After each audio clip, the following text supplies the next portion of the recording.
എല്ലാവർക്കും KPS കറി വേൾഡിലേക്ക് സ്വാഗതം. ഇന്ന് നമുക്ക് വളരെ വ്യത്യസ്തമായ ഒരു ബ്രേക്ക്ഫാസ്റ്റ് റെസിപ്പിയാണ് തയ്യാറാക്കുന്നത്. അതിനായിട്ട്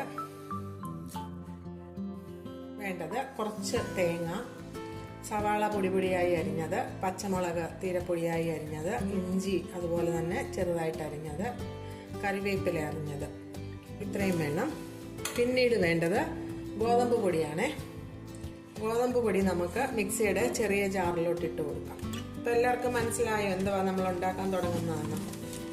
ഇല്ലെങ്കിൽ ഞാൻ പറയാം. ഗോതമ്പ് ദോശ, വളരെ വ്യത്യസ്തമായ ഒരു ഗോതമ്പ് ദോശയാണ് നമ്മൾ ഇന്ന് തയ്യാറാക്കുന്നത്. അതിനായിട്ട് നമുക്ക് ആവശ്യമുള്ള പൊടി മിക്സിയുടെ ജാറിലോട്ട്, കുറച്ച് പൊടിയുള്ളെങ്കിൽ ചെറിയ ജാറിലിട്ട് കൊടുക്കാം.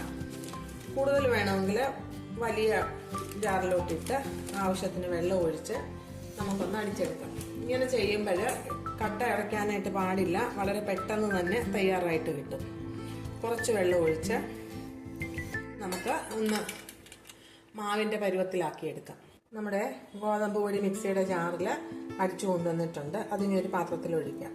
ഈ പരുവത്തിൽ വേണം മാവ് തയ്യാറാക്കാൻ. പെട്ടെന്ന് തന്നെ തയ്യാറാകും. നമ്മൾ തവി കൊണ്ട് ഉടച്ചൊക്കെ റെഡിയാക്കുകയാണെങ്കിൽ സമയം പിടിക്കും. ഇതാവുമ്പോൾ വളരെ പെട്ടെന്ന് തന്നെ കട്ടയില്ലാതെ ഉടഞ്ഞ് മാവായിട്ട് കലക്കിയെടുക്കാൻ പറ്റും. ഇനി നമുക്ക് അരിഞ്ഞു വെച്ചിരിക്കുന്ന ഈ സാധനങ്ങളെല്ലാം ഈ മാവിലോട്ട് ഇട്ട് കൊടുക്കാം. ഇങ്ങനെ ഗോതമ്പ് ദോശ ഉണ്ടാക്കുകയാണെങ്കിൽ പ്രത്യേകിച്ച് കറികളൊന്നും ഇല്ലെങ്കിലും നമുക്ക് കഴിക്കാൻ പറ്റും. ചമ്മന്തിയോ ഒന്നും വേണ്ട. വളരെ ടേസ്റ്റിയാണ്. കഴിച്ചാലും മതി വരത്തില്ലാത്ത രീതിയിലുള്ള ടേസ്റ്റാണ് ഇതിന്. ഇനി നമുക്ക് ഉപ്പിട്ട് കൊടുക്കാം. ആവശ്യത്തിനുള്ള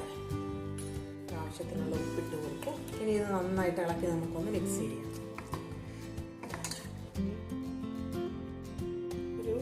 ദോശക്കല്ല് ചൂടാവാനായിട്ട് വെച്ചിട്ടുണ്ടായിരുന്നു. കല്ല് നന്നായിട്ട് ചൂടായി. നമുക്കിനി ആദ്യമേ എണ്ണ തേച്ച് കൊടുക്കാം. ഞാൻ എള്ളെണ്ണയാണ് തേച്ച് കൊടുക്കുന്നത്. എള്ളെണ്ണ തേച്ച് കൊടുത്തു കഴിഞ്ഞാൽ ദോശ എളുപ്പം ഇളകി ഇനി പോലും കളയണം. ഇരുമ്പിൻ്റെ ദോശക്കല്ലാണ് ഞാൻ ഉപയോഗിക്കുന്നത്. നോൺ സ്റ്റിക്കിനെക്കാട്ടിലും എനിക്കിഷ്ടം അതാണ്. ഇച്ചിരി കട്ടിയിൽ ഈ ദോശ ആവത്തുള്ളൂ. കാരണം തേങ്ങായും ഉള്ളിയും ഇഞ്ചിയും എല്ലാം കഷ്ണമായിട്ട് കിടക്കുന്നതുകൊണ്ട്. ഇനി ഇതൊന്ന് ഈ ഒരു വശം മൂത്ത് വരുന്നത് വരെ നമുക്കൊന്ന് വെയിറ്റ് ചെയ്യാം. ഈ ദോശയൊന്ന് വെന്ത് വരുന്നതിനായിട്ട് നമുക്കൊന്ന് അടച്ചു വെക്കാം.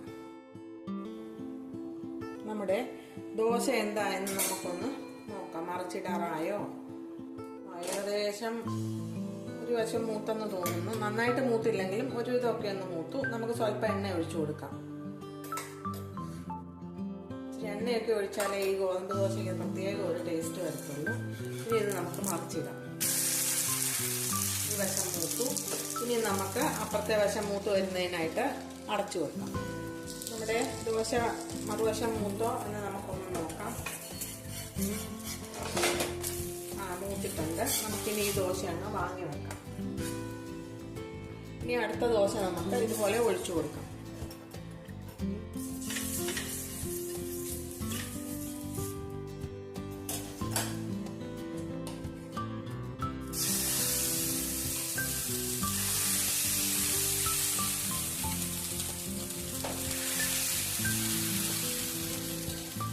നമുക്കൊന്ന് അടച്ചു വെക്കാം. നമ്മുടെ ദോശ മറിച്ചിടാറായി. ഇനി ഇതിലേക്ക് നമുക്ക് സ്വല്പം എണ്ണ ഒഴിച്ചു കൊടുക്കാം. എണ്ണയ്ക്ക് പകരം നെയ്യ് വേണമെങ്കിൽ ഒഴിക്കാൻ ഇഷ്ടമുള്ളവർക്ക്. ഞാൻ പക്ഷേ ഇതിൽ നല്ലെണ്ണയാണ് ഒഴിച്ചു കൊടുക്കുന്നത്.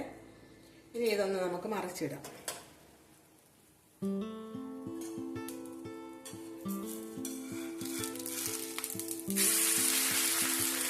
ഇനി ഇത് അടച്ചു വെക്കാം. നമ്മുടെ ദോശ മൂത്ത് കാണും. നമുക്കതിന് വാങ്ങിയെടുക്കാം. അടപ്പേ കൊണ്ട്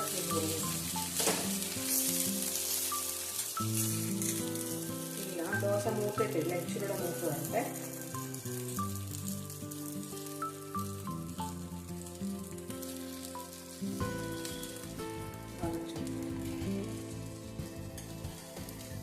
ഇപ്പോഴേ നമ്മുടെ ദോശ മൂത്ത് കാണും. നമുക്കങ്ങ് വാങ്ങിയെടുക്കാം. ഇനി അടുത്ത ഒരു ദോശയും കൂടെ ഉണ്ട്. അതുകൂടെ നമുക്ക് ഇതുപോലെ തന്നെ തയ്യാറാക്കിയെടുക്കാം.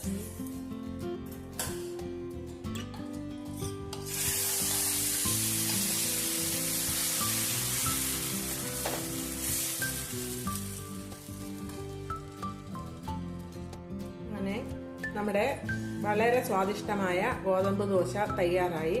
എല്ലാവരും ഇതൊന്ന് ഉണ്ടാക്കി നോക്കണം. വളരെ ടേസ്റ്റാണ്. ഒരു ചമ്മന്തിയാട്ട ഒരു കറിയാട്ട ഒന്നും വേണ്ട. പിന്നെ ഇഷ്ടമുള്ളവർക്ക് ഇതിൻ്റെ കൂടെ കഴിക്കാൻ പറ്റിയ ഒരു കോമ്പിനേഷൻ അല്പം പഞ്ചസാരയാണ്. അത് കൂട്ടി വേണമെങ്കിൽ കഴിക്കാം. എല്ലാവർക്കും വളരെയധികം ഇഷ്ടപ്പെടും. തീർച്ചയായിട്ടും എല്ലാവരും ഒന്ന് ഉണ്ടാക്കി നോക്കി കഴിച്ചിട്ട് നിങ്ങളുടെ അഭിപ്രായം കമൻറ്റ് ബോക്സിൽ എഴുതണം.